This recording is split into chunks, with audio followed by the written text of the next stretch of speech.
আল্লাহ রাব্বুল আলামিন বান্দাকে অনেক সময় পরীক্ষা করেন, অনেক সময় কষ্ট দেন। বান্দা যখন সেটাকে সবর করতে পারে, হজম করতে পারে, বিনিময়ে আল্লাহ রাব্বুল আলামিন তাকে এমন জিনিস দান করেন যা সে কল্পনাও করেনি।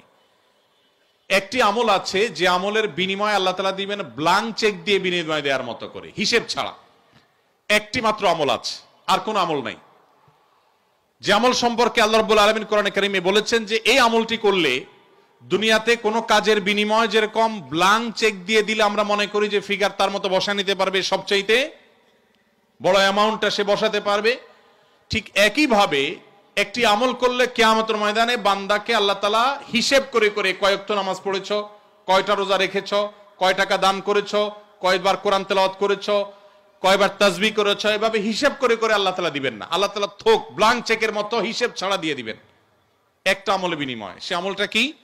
কোরআনে কারিমে আল্লাহ বলেছেন ইন্নামা ইউওয়াফাস সাবিরুনা আজরাহুম বিগাইরি হিসাব।